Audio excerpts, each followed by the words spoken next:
I agree with you, Billy, that a vice president rarely makes or breaks a ticket, right? They can be an asset. They can be perhaps a liability. But I think that most people don't vote based on who the vice presidential running mate is. They vote for the top of the ticket. They're voting. And I've had many people tell me this week, I don't care who he picks. I'm voting for RFK, right? I trust his judgment. Whoever he picks is fine, except Aaron Rodgers. Ooh, that was the one name that made everybody blow their top this past week. Yeah. And that's why my ears hurt, because I've been getting an earful for the last several days. Everyone's like, what is he thinking? Has he gone mad? Oh, geez. And then the media got a hold of it, right? I mean, first of all, it looked like, I think it was on Thursday, Bobby was on Fox News, and they asked him about Rodgers. And it sounded like he was giving the game away. It sounded like he was pretty much confirming that it was Rodgers. It was very, very confusing. I couldn't figure it out. Maybe you can figure it out. I'll play you the clip and let you decide for yourself. Here we go. Candidates, your previous guest, Robert Kennedy, did real well. So, you know, it's all over the map. He is scoring, what, 10, 12, 15% sometimes in the polls. It just seems to me, if you take all that together, he's right in a sense that it does show the degree of dissatisfaction that there is with the two main candidates. And that's why there's been a lot of interest in his vice presidential pick, Aaron Rodgers in the mix and all of that. So you can see that there's something there for both sides to be nervous about. And with that, let's bring in the man who could be the X factor in this year's presidential election, Robert F. Kennedy Jr. Mr. Kennedy, thank you for joining us. We very much appreciate this. I want to kind of run through these polls because, one, you have not seen them yet, so we can put them up. This is Fox News polling in Arizona. This is a five-way race, and you can see you're running third at 10%. Moving on now to Pennsylvania, and you're also in third at 9%. And the Democratic Representative Jake Auchincloss said the following. Watch. This election is going to be a near-run thing. Going to come down to a few states. Going to come down to a couple 100,000 voters. So any third-party candidate, especially with the last name like Kennedy, poses a significant challenge. Yeah, Slate said the following: Trump and Biden should be terrified of a third-party candidate. You're clearly making an impact. What's your thoughts on this? Well, my thoughts are the American public wants another choice. 80% of Americans say they do not want a rematch of 2020. People say that they're tired of being presented with a choice between the lesser of two evils. They want a candidate who they believe in, who gives them a hopeful vision for the future of this country, who is caring about ending the wars, ending the chronic disease epidemic, restoring the middle class, and making sure to protect our constitutional rights. So, I think we need another voice. We're a democracy. We shouldn't just be forced to choose between two bad choices. Yeah, it's interesting because people are asking me all the time, what has to happen for Robert F. Kennedy Jr. to make an impact, to be squarely in the running in November? You've got 7 months, 7+ months. Yeah, I mean, I think our first challenge is to get on the ballot in all states, and we will do that. I think we'll be on the ballot in most states within probably 6 or 8 weeks, and we'll be on the ballot in all of the states that we can legally get on at that time. Some of the states open later, so you can't start gathering signatures, but as those states come up, we'll get on those ballots. Here in California, we started our own political party. People have to go to Kennedy24.com/California and register for that party. We need 75,000 registrants, and then I'm on the ballot here. Yeah, you go forward and you talk about this, and there's been a lot of, you've started your own party. There's been talk of no labels. There's been talk of other things moving on there. Would you move if you had more support, if you had more money, if you had something that was going to steamroll you? Would you consider moving? Moving to another party, to another platform? Would you go to no labels? Would you would you become the vice president of the United States if Donald Trump asked you to be his vice president? No, I would not. My marriage would not survive that. But we're going to get on the ballot. So I'm not worried about getting on the ballot. And I'm now beating both President Trump and President Biden among Americans under 45 years old. I'm beating them in independent voters, which now is the biggest political party. This is the first time in American history that independents have outnumbered Republicans and Democrats. 43% of the electorate identifies themselves as independent, and only 27% are Democrats, 27% are Republicans. And I'm beating both President Trump and President Biden in that biggest cohort. Yeah, you have said clearly that you will not run if President Trump, former President Trump, asked you to be his nominee, his vice presidential nominee. It's a no. Wouldn't hear your marriage. Yeah. Meantime, you have already made your choice on who your running mate will be, and we know that Aaron Rodgers, the quarterback for the New York Jets, formerly of the Green Bay Packers, is a prominent name in that. Why? Well, he's one of the people that we've talked to.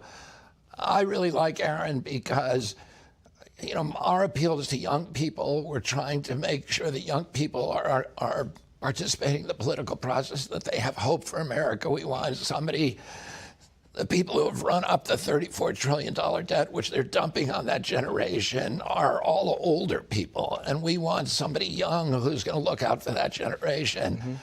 Aaron Rodgers is battle tested. He's stood up. He's been hammered by the press.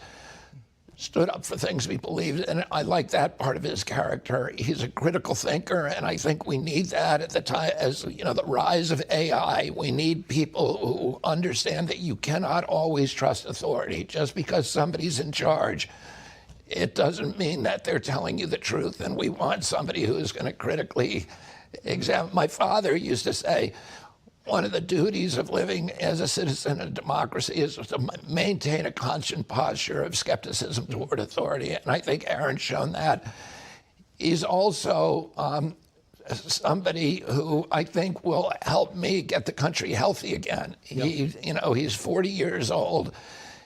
He's focused on his own health. He's very aware of health issues, and that's one of the things that's one of the key parts of my agenda, is to get the country healthy again. It sounds to me like Aaron Rodgers is the choice, is your choice. Is he your vice presidential choice?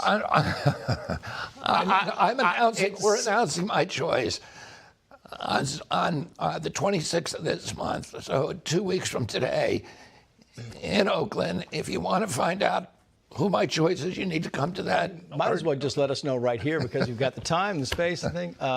Senator, thank you. Trace, thanks for having me. Appreciate your time so much. Thank you. Okay. I don't know. It seems to me that was like a trial balloon. I think that's what we've been looking at with these names being thrown out there. What do you think, Billy? Yeah, I mean, I'm kind of the mind that, throwing out some names that are controversial was part of a plan to get people talking, to get people, oh my God, what's this? And you've heard more about the RFK Jr. campaign this past week with the vice presidential controversy than you have in the mainstream media since he basically started. So from that aspect, it's a good thing. I think that there's and also kind of not raising expectations, but lowering expectations when you hear some of these crazy names. And nothing against Aaron Rodgers, but he's a controversial figure. I mean, I think we all can agree on that. And if you're the person was really afraid of Aaron Rodgers, then no matter who RFK mentions, it's going to sound good. Vlad the Impaler is going to be my vice president. Oh, thank God it's not Aaron Rodgers. And I'm really skeptical too about this bringing in the youth vote here again. Being from a football world, I'm from Canton, Ohio. The culture here is beer and football. That's pretty much it. All right. And I just don't associate Aaron Rodgers with somebody that a lot of young people connect with. He's not Patrick Mahomes. He's not Josh Allen. He's not that anymore. He's part of an old guard and a cranky old guard. He's a malcontent. Aaron Rodgers is been handed the world. And when you hear, if you go back and listen to him at any of those press conferences when he was in Green Bay, it was like a cross had been placed on his shoulder standing there. And I've never seen him happy or enthusiastic about anything. So I just don't associate him with this young, vibrant image. That's just not something. And here again, it's nothing against him. He's an incredible quarterback. When in his prime, he most certainly was. He went almost an entire season. I don't remember exactly how far he went without throwing in an interception, which is incredibly difficult to do in the NFL because you have the best athletes in the world who are out there who are very agile, very fast, and to have that kind of skill, I appreciate that. I'm not taking anything away from Aaron Rodgers, but not everybody in the world belongs in presidential politics, and he's one of them. You agree with me on that? Yeah, I do. I think that he would have been bad for the ticket. I think that the clip that we just saw of RFK Jr. from last night indicates that what we're discussing here is a moot point now. Yeah. So we're kind of flogging a bit of a dead horse, but I think that a lot of people are probably relieved tonight now that we are getting some indication that he's off the list. So yeah. Yeah. But you know what isn't a moot point? And this is something I wanted to talk to both of you about because we're all media veterans here, right? We're old. Okay, I'm not going to lie. We're old. We've been there and done that several times before. And the last several years, and it's one of the reasons, Rick, that you and I went independent and left the corporate media, was we saw how they lie. It's no longer news. It's no longer credible. It's literally fake news, much of what we see out there. And this week is a perfect example of that with the Aaron Rodgers thing, right? Mm-hmm. Because once this list was leaked, and the list itself, I must clarify, is genuine. It was a real list. They didn't make up the list. Mm-hmm. And many of the people on the list confirmed that they had been approached by the campaign. For example, Senator Scott Brown of Massachusetts, by the time that the media caught up with him, he said, yes, I was approached, but I'm off the list. I took myself off the list. I'm not interested, but I wish Bobby well. Tricia Lindsay, who's a great civil rights attorney, currently running for state senate in New York. I love Tricia Lindsay. I kind of wish it would have been her, but she declined also. So the list got shorter really quick. And the main name that everybody in the media focused on, of course, was Aaron Rodgers.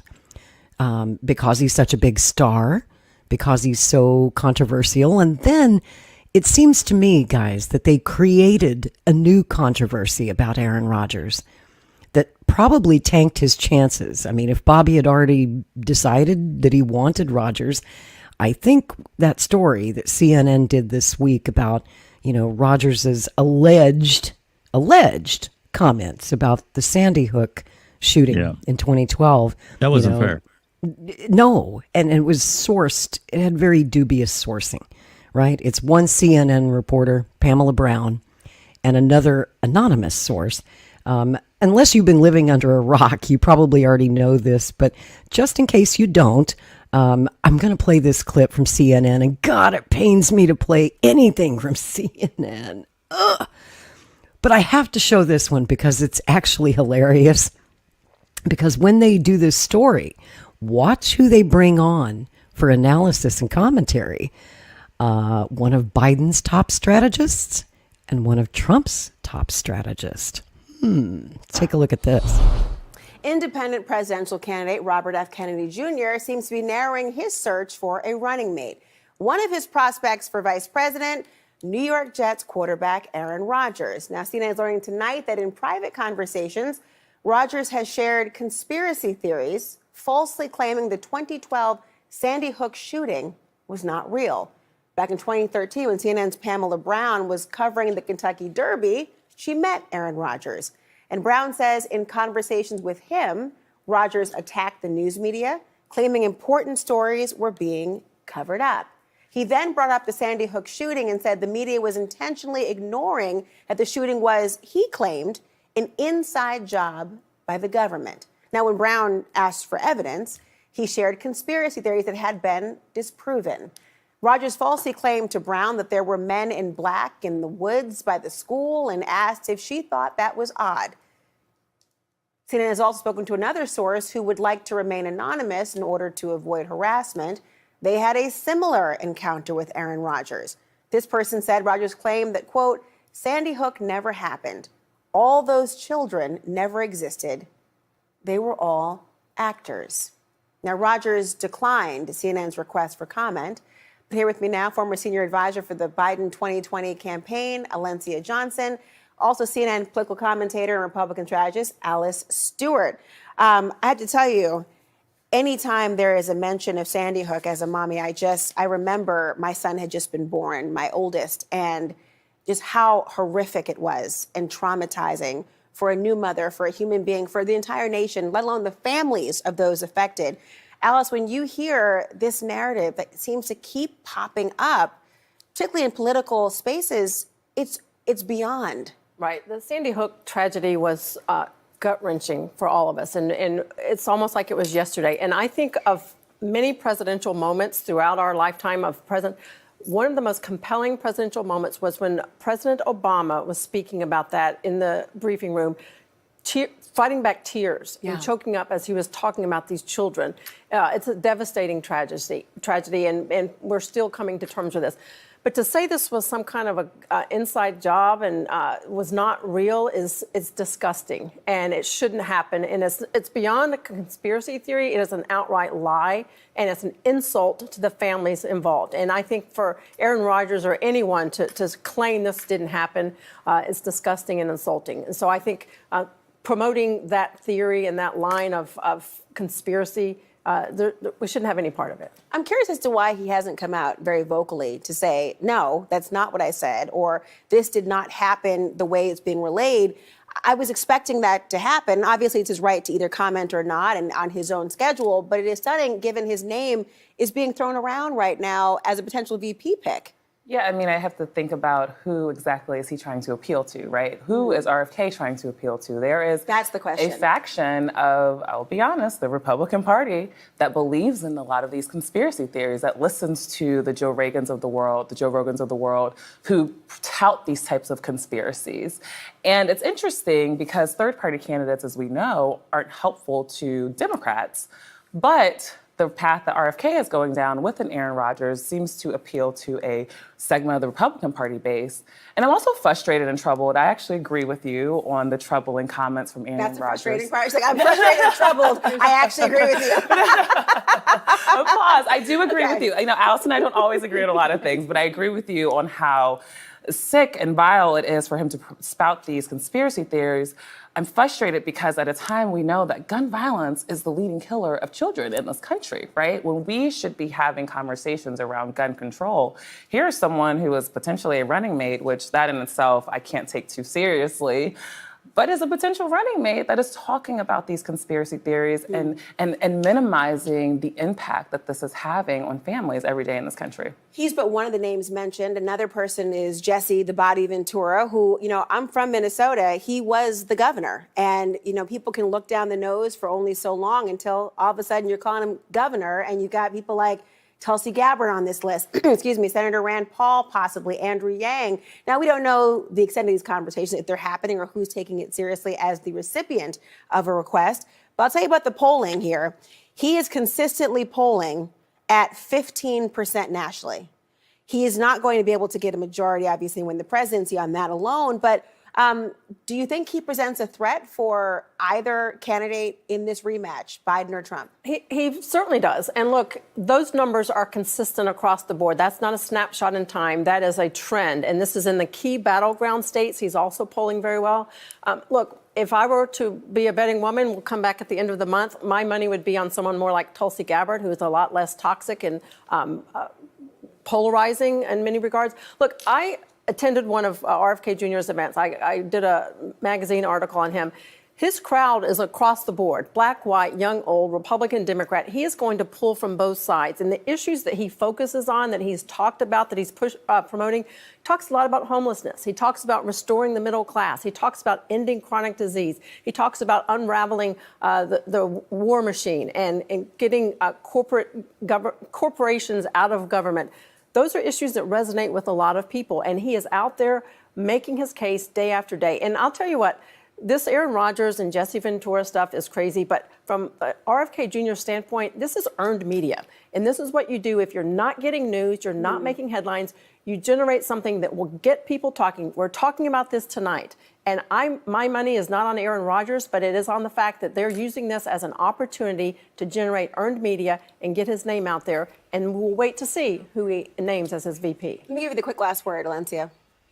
You know, that extremism, though, that he continues to paint out here. I hear you that he has different folks at his rallies, but we are in a primary where folks are saying, well, actually, we're out of the primary, but we're in an election where folks are saying they want some new energy, and so they're listening to ideas. But as they continue to listen to RFK, they hear the extremism, right? They hear the extremism on issues that they care about, particularly around healthcare. Him being a huge anti-vaxxer, I think, is a concern for a lot of voters. There are going to be a lot of issues that he continues to talk about, and I think as voters continue to get to know him, I don't think he would hurt Democrats as much as people think he would. I think he actually could pull from the Republican Party. Well, we shall see. Ladies, thank you both. You know, Mark Twain once said that a lie can travel halfway around the world before the truth can get its shoes on. That's very true. Yeah. What a perfect example of that. I mean, I don't know if CNN was lying or not. They don't have a very good track record of telling the truth. They've been sued many times successfully or settled out of court on slandering people. And so my big question to you guys is, how much money is Aaron Rodgers going to win in his defamation case against CNN? Well, I can tell you that, Rick, I didn't want to speak over you. Do you want to answer that first? No, you go ahead. Go for it. There's a lot wrong with that, other than just the obvious. Number one, I don't know the context of the conversation. For example, if it was an interview, why wasn't it recorded? Right. He was having a private conversation. Why are you divulging that? I think that's something. 11 years later. Yeah, I think that anytime a celebrity or a well-known business figure or a politician has a private conversation, they're always censoring themselves because I don't know if that person is going to go run somewhere and tell somebody about it, and they may not tell it correctly. They might tell it out of context. So there's a lot wrong with that. I don't like somebody's confidence in terms of a private conversation being violated. Number two, this is hearsay. I mean, if this was in court, this would be hearsay. This is what's supposedly what someone else said about someone else. This is a classic definition of hearsay, and it's what, 10, 11, 12 years old, or older than that.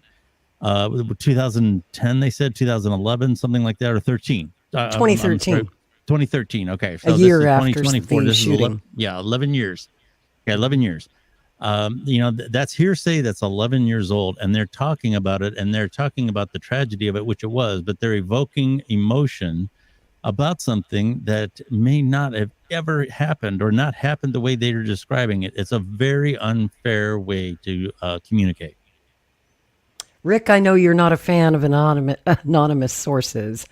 Your thoughts on this? I basically agree with that. I think that it's lazy, shoddy journalism. What else would you expect from CNN? Yeah, you know, and I'm not sure exactly why they're so afraid of Aaron Rodgers if he's such a disaster waiting to happen. Why were they so aggressive? Now, I do know that the Democrats are organizing, ramping up like an organized arm of their campaign to go after third-party candidates. Yep. So maybe this is just a prelude of things to come. I think they're going to devote money to this. They're going to put forward probably the most organized anti-third party campaign, negative campaign that we've ever seen in history, from what I'm understanding. So brace yourselves. Mm-hmm. That's right. That's right. If you thought what they did to Ralph Nader in 2000 was bad, woo! Look out, Kennedy. Look out, Cornel West. Look out, Jill Stein. They're coming for you, and they make no bones about it.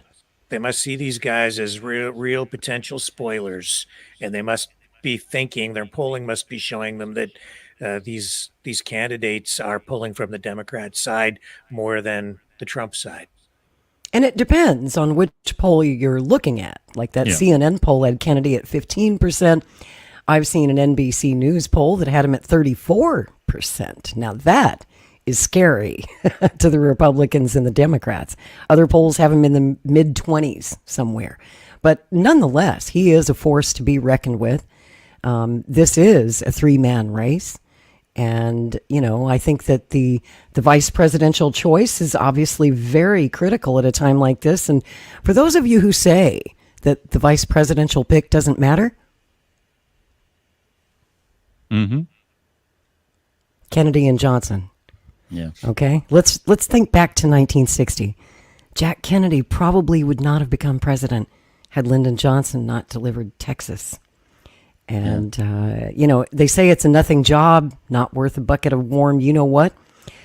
And it is a nothing job unless something happens to the president. Yeah. And then it's an everything job. Now, I trust Aaron Rodgers with a football, but not the nuclear football. Exactly. I just don't. I'm sorry. I mean, again, no experience whatsoever. And that was my problem with a lot of the names on the short list, to be completely honest with you. This week was I looked at that list. I like Mike Rowe a lot. And a lot of Kennedy's supporters were really advocating for Mike Rowe in that debate we had the other night.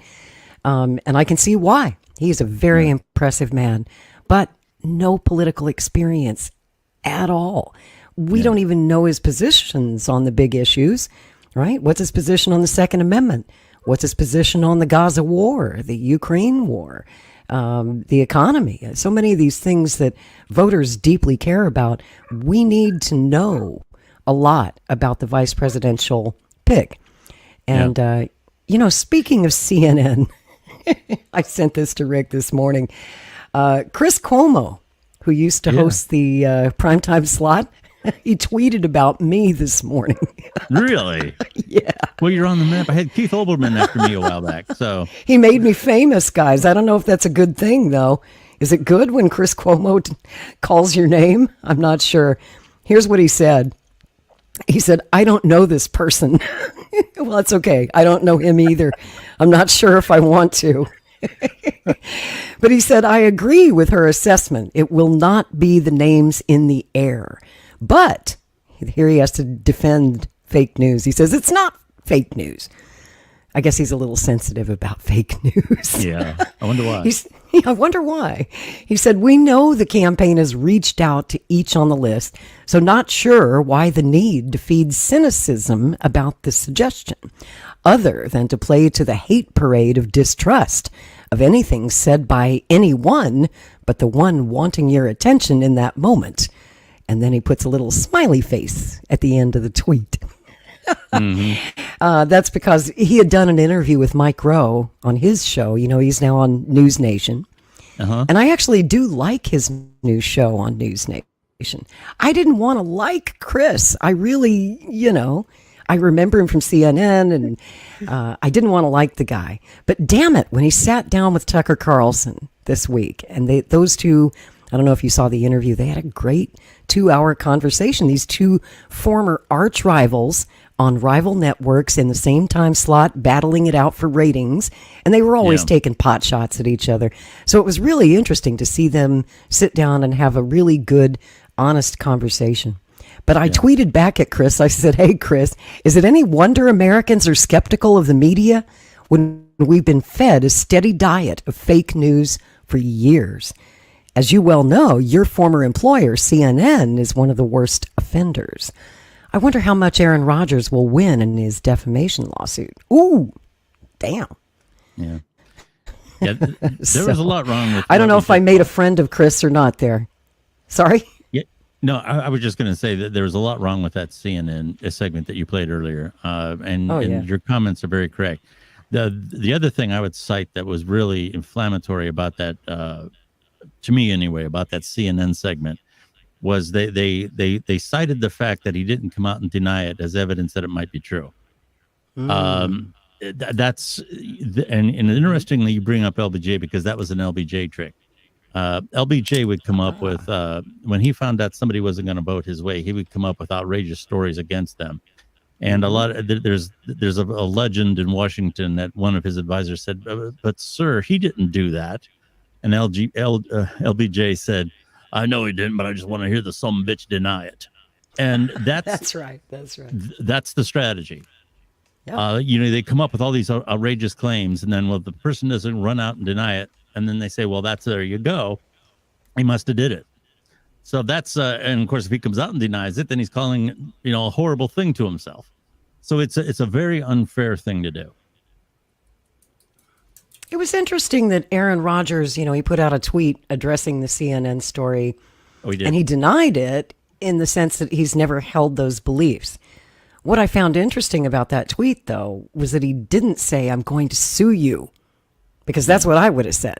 If they were lying about me, about a thing like Sandy Hook, I mean, we all saw the trial that dragged on for years with Alex Jones, and he's now got to pay like a $2 billion judgment and legal fees. And, Aaron Rodgers obviously wouldn't want to face that. Yeah, but I would have said, I'm going to sue you. Yeah, it's a little different only because neither party can prove it either way. You don't have tape. It was 11 years ago. It's hearsay. But with Alex Jones, I mean, he was, he said it numerous times on the air. Those families were harassed because of him, which, can you imagine the emotional toll that would have taken on you to have lost a child in that way and then be harassed as a liar and a fake on top of it? So, I mean, that was a completely different situation. So I don't know what kind of a suit he would have. I'm not a libel attorney, but that's a case that's a little harder to prove one way or the other. It is. And I must say that my respect for Aaron Rodgers really went up this week, actually, in light of the reporting, if indeed he was running interference for Kennedy. If he wasn't Kennedy's pick and they both knew it, he was willing to take the fire. Yeah. And Aaron Rodgers' reputation took a terrible hit because of this story. If he was willing to make that sacrifice to help Bobby, I guess it helped. I don't know if it helped or not. Well, that's the one part of what they said that I would say might be true. I mean, this is part of a firestorm that a lot of times can, help your candidate because he or she gets talked about a lot more than what they would have otherwise. And, RFK Jr. was part of the political landscape, both on legacy media and on digital media this past week, more than he's been since he started the election. And it's because of this vice presidential nonsense. And I said earlier to Rick, I don't know if you heard me or not, I don't know. This might have been something that he didn't bring on upon himself. This might not have been something he wanted to jump in the ring for. And he took a lot of stuff that he might not have even wanted to. So that from that part of it, I'm here again. I'm speculating. I don't know, but I totally agree with that. Well, Aaron's the sacrificial lamb, it seems. Sorry, Rick, go ahead. If any of these guys do end up on a ticket, that's nothing compared to what they're going to get. Yeah. Yeah. You know what's interesting? A lot of people didn't even know that Bobby Kennedy was running for president until this week when they heard about the Aaron Rodgers story. Seriously. So that's how much press he got out of the deal. And who it's going to be ultimately, who the heck knows at this point.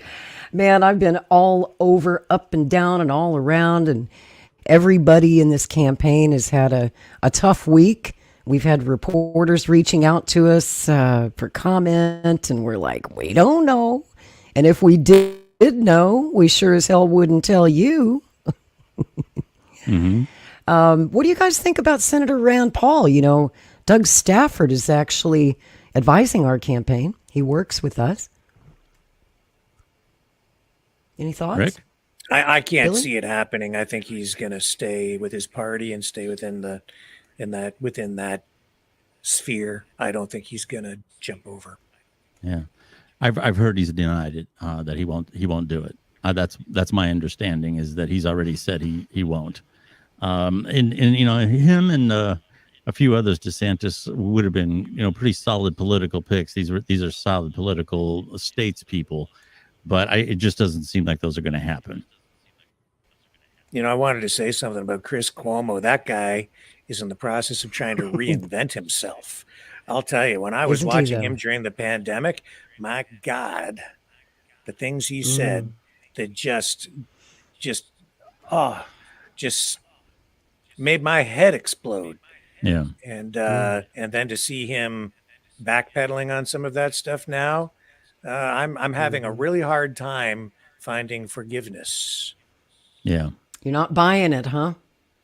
Really hard time, but giving him any credibility at this point. Sorry. So the Tucker interview didn't sway you? No, I mean, is there some of this going around? Like he's just trying to reinvent his career, rejected by the establishment that he was so willing to endorse and, prop up, promote. And now he's, an outcast, and he's trying to find a new home with the people that he was at war with before. And I mean, I can't even remember all the terrible things that he said, not to mention the hypocritical things that he did. And when he was supposed to be in quarantine and he was caught out in public, and then he was having an argument with a lady. Yes. Yeah. And now he's, Tucker, I agree. We just went a little too far. Do you think? You think? Do you think? And he doesn't strike me as being unintelligent, but the first thing that pops into my head when I see those biceps is meathead.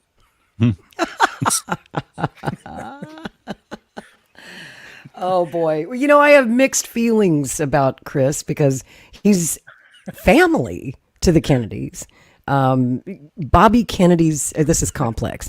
Bobby Kennedy's sister, Carrie, was for a long time married to Chris Cuomo's brother, former New York governor, Andrew Cuomo, right? They had a big family together, were a happy couple until they weren't. And so Bobby Kennedy and Chris Cuomo have known each other a long time. The Kennedys and the Cuomos go together like peanut butter and jelly.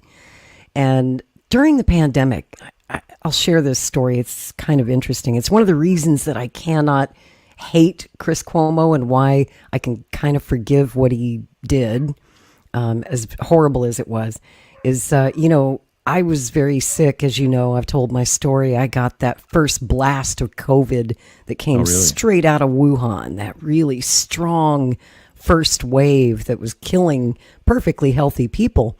It put me in the hospital with a killer pneumonia. My lungs were full of fluid. I probably should have died. I'm very lucky to be here. And Chris Cuomo got the same wave of COVID at almost the same time that I did. And I have these memories of being in the hospital, like, on my deathbed. And in the hospital, they make you watch CNN. I don't know why. It's like punishment. It's like they're trying to kill you. Here, watch CNN while you're laying there dying. And so I have these vivid memories. So much of that time is still foggy because I was running a temperature, very high temperature, and COVID affects the brain, and I wasn't in my right mind. But I remember watching Cuomo's show, and something that I did respect about Chris, maybe he did it for narcissistic reasons, I don't know.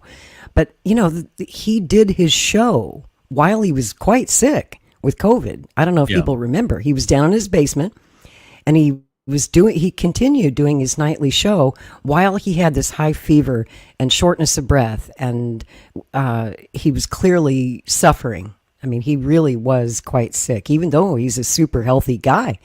And that's my point about that. Today we think of COVID as a mild cold.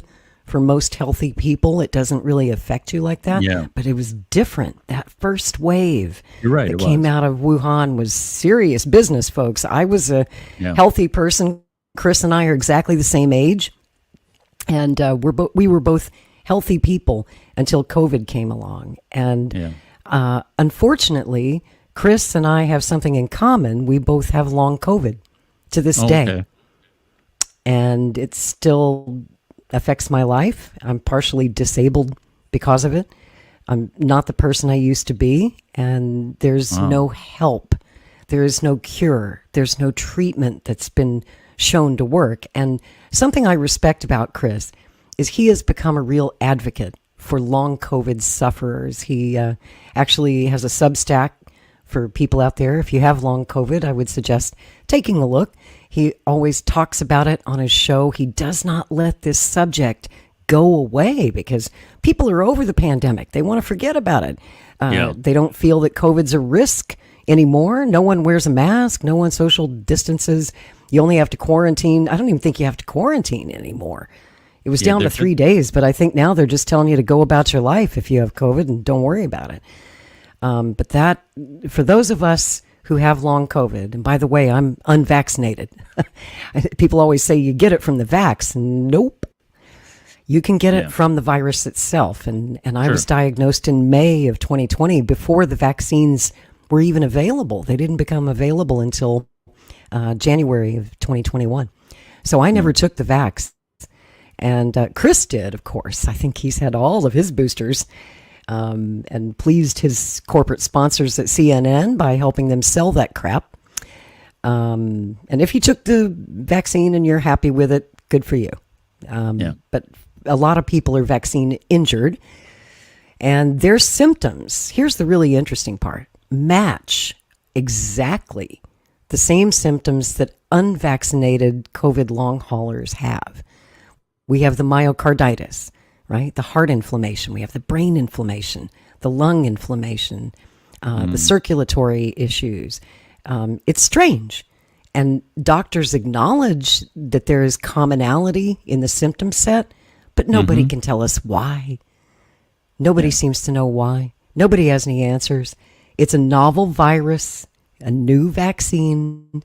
Nobody knows what the heck it'll actually do to you. But I can tell you, and Chris Cuomo can tell you, it can fuck you up.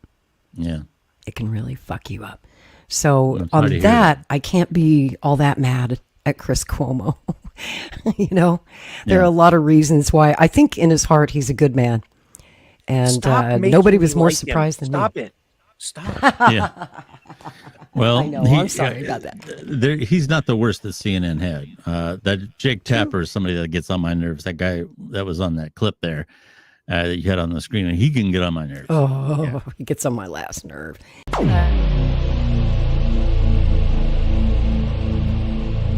This has been a Maverick Multimedia production.